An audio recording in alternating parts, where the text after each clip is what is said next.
Salut à tous, c'est Benoît. Salut à tous, c'est Damien. Alors, on se retrouve aujourd'hui pour le vidéo test de FIFA Street, le reboot de la série des FIFA Street qui avait déjà compté 3 épisodes. Voilà, techniquement, il y a déjà eu un FIFA Street naguère. Alors, il repart vraiment sur de vraies nouvelles bases, c'est ce qu'on va voir dans le vidéo test. Il est vendu au prix de 60 à 70 €, un peu comme d'habitude, sur PS3 et 360 cette fois-ci.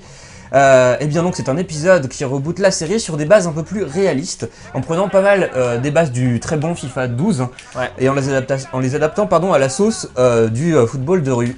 Est-ce que le jeu en est bon pour autant? Est-ce qu'il prend de ses qualités? C'est ce qu'on va voir. Tout à fait, donc avec 3 axes. D'abord le contenu comme d'habitude qui est assez costaud, on le verra. Ensuite un axe gameplay pour détailler un petit peu le composite de ce jeu, et ensuite la réalisation qui elle est plutôt pas mal. C'est parti pour le contenu. Alors pour cette partie contenu qui est assez pléthorique, on va le dire, eh bien tu commences par nous montrer ce mode World Tour là sur lequel tu t'es engagé, qui est un petit peu le mode carrière de ce jeu, et qui comme d'habitude est plutôt long et pour le coup assez sympathique.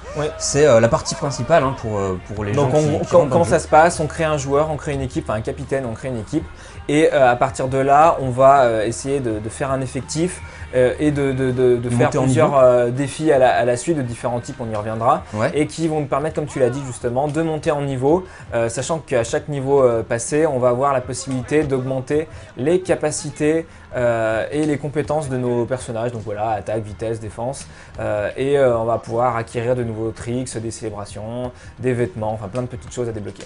D'accord, et tu disais que bon, il était essentiellement solo, mais qu'il devrait quand même des toutes petites pistes vers le multi si on était connecté. Ouais, tout à fait, un peu comme SSX, voilà, on aura la possibilité par moment dans la campagne, enfin dans le mode World Tour, de faire quelques petits défis multi en ligne. Voilà. D'accord, très bien. Pour ce qui est des défis justement, eh bien il y en a toute une plâtrée en solo et en multilocal.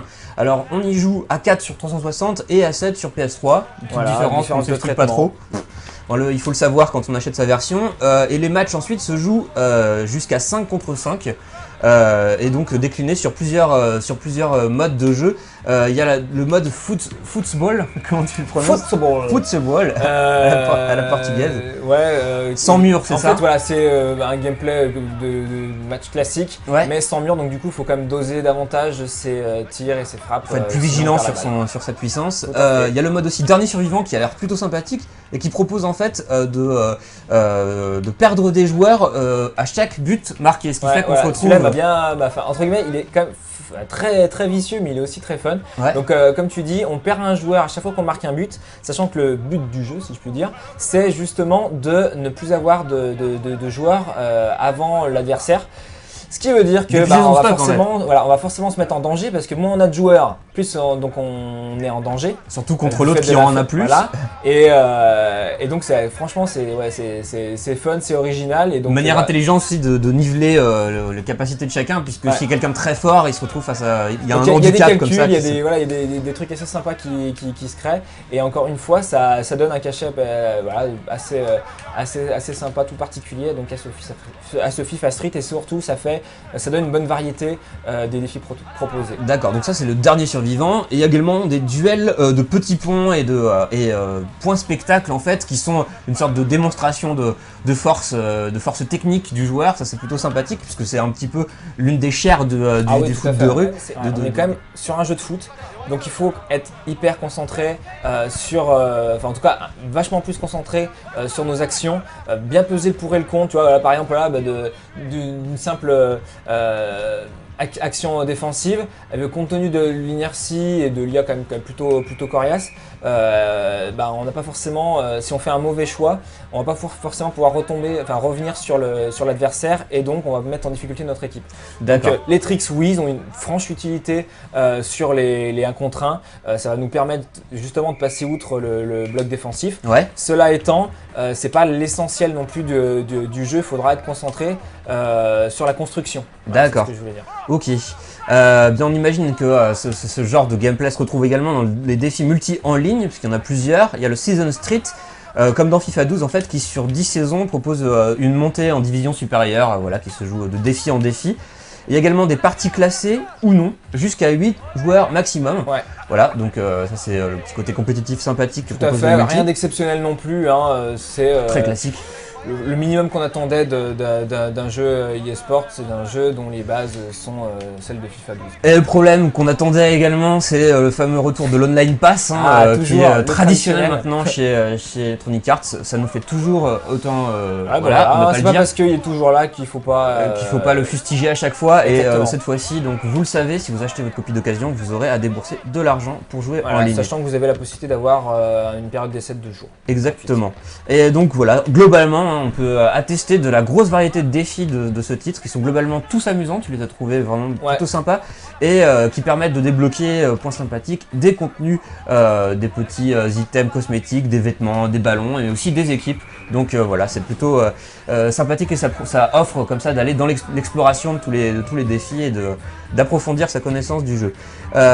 Pour ce qui est du contenu pur en équipe, eh bien on a une centaine d'équipes nationales qui sont présentes, tirées des principaux championnats. Une centaine d'équipes nationales, internationales. Parce que oui, effectivement, sinon ça veut dire qu'il y a quasiment toutes les équipes. Non, on a les principales les équipes des principaux championnats.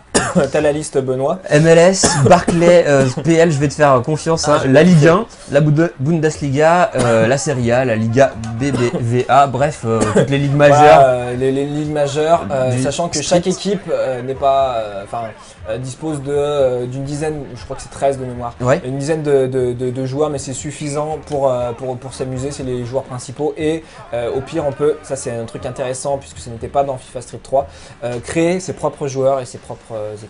D'accord, très bien. Et pour ce qui concerne les terrains et les surfaces, elles sont aussi en nombre suffisant, comme tu viens de le dire. Puis, pour les joueurs, c'est bien varié, ça change justement des terrains. Des terrains herbeux classiques avec t'as tout compris, t'as free. On a parking, parc, gymnase, toit. Il y a vraiment. Tu m'as même montré des environnements assez originaux. On peut jouer devant le parvis de Notre-Dame, par exemple. Tout à fait. Il y a Venise, il y a un stade à Dubaï, etc. Avec autant de modélisation de décors aussi exotiques qui contextualisent et globalement, le match. Ça fait le job et ça permet de revenir assez fréquemment, assez régulièrement sur le jeu et de prendre du plaisir entre potes. Grosse durée de vie donc. Et voilà pour le contenu, on va passer au gameplay. C'est parti. Alors pour la partie gameplay, tu as choisi le mode futsal et non football. Oui, non mais on a vous a parlé du mode football, mais vous le trouverez pas. Et tout, mais en fait on est pas portugais. Voilà, le mode s'appelle futsal et l'occasion sera pour nous de vous montrer la nouvelle orientation de ce titre, qui reboot la série dans une direction un peu plus simu. Qu'on ne lui connaissait pas forcément, avec du coup quelques largesses qui s'invitent. Par exemple, tu parlais d'une fatigue peu perceptibles, qui sont un peu une survivance du côté arcade de FIFA Street, et puis des buts plus aisés à marquer que dans FIFA 12 par exemple. Puis pareil, si on va pouvoir faire des mouvements de fou avec un joueur de Dijon, salut Max, c'est un petit clin d'œil. Il y a des petites choses quand même qui font qu'on n'est pas dans de la simu pure et dure, et à la limite tant mieux. Heureusement. C'est pas ce qu'on cherche forcément avec un FIFA Street, en tous les cas. On reste quand même un axe un peu plus rigoureux, exigeant, qui, moi personnellement m'intéresse davantage, et qui pourra rebuter les fans purs et durs de la série qui préfèrent un truc déjanté et délirant et bien plus accessible. Cela étant, EA a quand même essayé de faire un peu le grand écart entre simu et arcade pour avoir un jeu exigeant mais quand même pas frustrant. Et du coup, pour ce faire, ils se sont appuyés sur la base de FIFA 12 qui forcément est pas mal recyclée dans ce titre de la bonne façon, on va dire, que ce soit au niveau de la conduite de la balle, de la physique des joueurs ou de la défense. On retrouve un petit peu des mécaniques qui étaient donc celles qui étaient présentes dans FIFA 12, et également tu disais des touches un peu similaires, un feeling un peu similaire. Voilà. Oui, exactement, au niveau des touches, c'est vraiment très proche. Du coup, le stick droit est plus pour les gestes techniques, des combinaisons plus faciles à faire, mais oui, on est vraiment dans un gameplay assez proche. Et du coup, donc, ça rend ce FIFA moins accessible que FIFA Street 3, d'autant que le tuto est un peu limité, il nous balance un peu dans le jeu, avec des vidéos brutalement. J'ai trouvé ça un peu léger, j'aurais aimé un tuto un peu plus interactif. D'accord, ça dit aussi la profondeur du jeu qui se découvre un petit peu sur la durée, mais ça n'enlève pas la dimension festive et spectaculaire qui heureusement est présente, même si on n'a plus le game breaker qu'il y avait dans la version qui était totalement très craqué, qui permettait de faire des bouées de canon téléguidées notamment, ou de ralentir le temps de mémoire. Et tu pourras confirmer que du coup le grand avantage de ce gameplay, c'est qu'il est plus gratifiant et plus méritant. Beaucoup plus gratifiant. quasiment à tout niveau, c'est-à-dire que intercepter un ballon, marquer, éliminer un joueur sera beaucoup plus jouissif.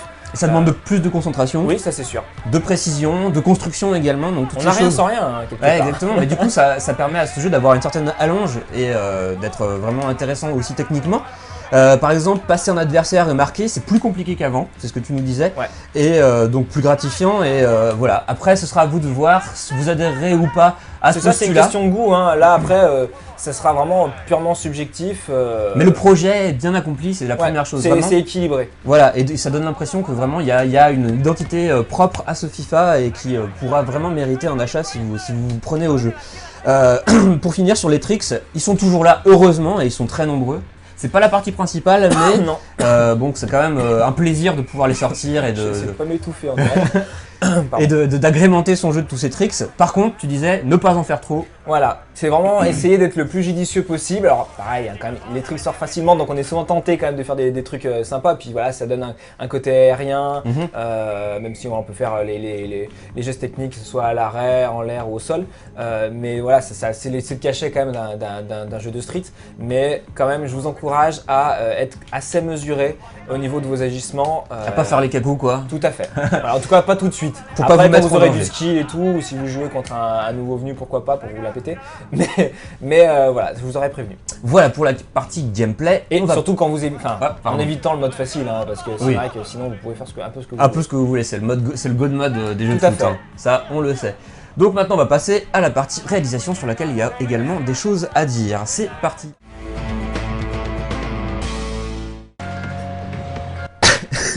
Ah bah non, c'est toi qui es en train de crever. Pardon. Pour la partie réalisation, donc on va commencer par un constat. Le jeu n'est pas particulièrement éblouissant, mais c'est pas forcément ce qu'on attendait. Il est solide et c'est la première de ses qualités, avec une modélisation fluide des personnages qui. Une modélisation et des animations fluides. Et des animations.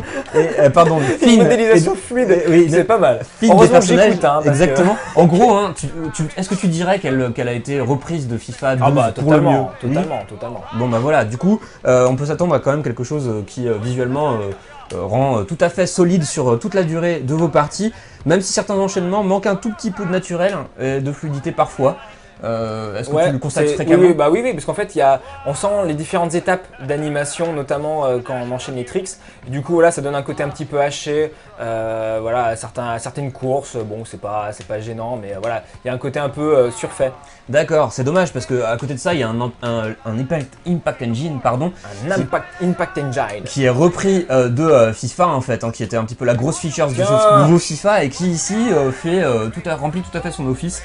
Sans excès de zèle, sans complications, sans bug. Il y a quand même quelques petites bizarreries au niveau des collisions parfois, de même qu'il y a des fois des petites réactions de l'IA un petit peu étonnantes. Des gestions de la physique quand même plutôt. Mais globalement non, c'est vraiment cool. Hein.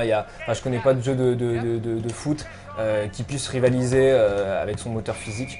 Au niveau des impacts, donc c'est quand même un très très bon point pour le jeu. C'est aussi une affaire de référence, il n'y a quand même pas des masses de compétition sur le genre, donc c'est quand même c'est assez remarquable sur ce point. L'IA aussi se comporte plutôt pas mal, elle sait se montrer présente en attaque comme en défense, tu le disais, avec un gardien par contre fiable, non par contre, globalement fiable. Comme on disait, il y a quelques petites... je trouve que voilà, le jeu permet quelques petites largesses au niveau du gameplay de l'IA.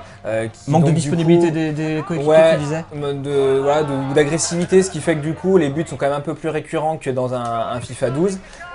C'est pas gênant outre mesure puisque le but quand même derrière c'est quand même d'avoir un jeu un petit peu plus spectaculaire et accessible qu'un FIFA 12 encore une fois. Donc moi je le prends un peu comme encore une fois un ajustement. Cela étant, merde, je sais plus ce que je voulais dire. Cela étant, ça reste quand même l'IA reste suffisamment coriace pour notamment dans les niveaux de difficulté les plus élevés. Pour donner du challenge. Pour donner du challenge et pour être raccord avec le niveau d'exigence accru du jeu. D'accord, très bien. Pour ce qui est de la bande son, on entend un petit peu qui passe derrière, là, on a des petits commentaires qui surgissent de temps en temps. Elle est en adéquation avec l'univers, ça c'est un bon point. Avec principalement donc pour ce qui est de la musique, de l'électro et du hip-hop. Voilà, tout à fait. Il y a différentes variantes, mais c'est vrai que c'est les principaux trucs qui restent qui reste en tête. Il n'y a pas de possibilité de mettre sa musique si vous non, n'aimez pas les deux SSX, genres. voilà, Bon, j'ai quand même cherché parce que c'est le même développeur, hein, mais non. Donc si elle vous tape sur les nerfs, vous l'enlèverez probablement, peut-être, voilà. Tout à fait. Pour ce qui est des commentaires, qui est un petit peu une des constantes dans les jeux de foot, eh bien en français ou dans la langue de chaque joueur, ils sont assez amusants au début. Hein. Oui, alors donc on perd les commentaires de Coolchain, donc du speaker. Là, on a des commentaires de joueurs, comme tu l'as dit, donc qui sont relatifs à la nationalité du joueur, mais qui donc notamment en français, donc au départ sont un petit peu amusants. C'est les joueurs qui savent pas en fait. Voilà, te prends pas pour Ronaldo, donne ton ballon, passe ton ballon, vas-y, on va lui péter, casse une jambe ou je sais pas quoi. Enfin, il y a des petits trucs des fois un petit peu rigolos, on va dire, pour être poli. Et par contre, à la longue, qui sont récurrents et et parfois un peu lourds, un peu ridicules. C'est vrai que c'est un petit peu pesant, voilà, un peu forcé. Ça alourdit un petit peu le domaine sonore. Ça casse le trip. Sachant qu'on ne peut pas les désactiver. En fait, on peut enlever les bruits de foule, ça c'est cool, mais on ne peut pas enlever les commentaires des joueurs. Ouais, donc il faut les supporter. Après, il y en a peut-être qui vont trouver ça totalement. Et c'est clair que c'est raccord aussi avec l'univers street où on se chambre un peu et tout ça. Mais c'est un petit côté kitsch quand même. Voilà, je trouve, moi personnellement, j'ai trouvé ça un petit peu ridicule parfois. Ok, bon bah une source d'amusement de plus peut-être pendant la partie, mais dans l'ensemble, globalement, on va pas non plus le fustiger, c'est quand même assez cohérent et suffisamment costaud pour divertir les amateurs de street, d'autant que l'interface elle-même est tout à fait fonctionnelle. Oui, et puis je la trouve plutôt chouette, même jolie, très agréable. On parlait des ressemblances avec FIFA, là pour l'interface, ils ont quand même essayé de lui donner un cachet propre et je trouve ça plutôt bien vu. Voilà, bah écoutez, vous avez un petit peu toutes les infos sur la réalisation. On va finir sur la conclusion en passant le jingle pub.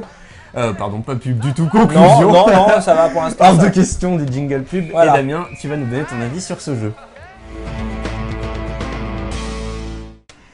Alors Damien, c'est le temps de conclure sur FIFA Street. Ouais, parce que là t'es récupéré, tu me parles de pub et tout, enfin je te parle il est temps d'arrêter ce vidéo test avant justement que ça donne des idées à nos annonceurs. Exactement. Bref. Alors FIFA Street.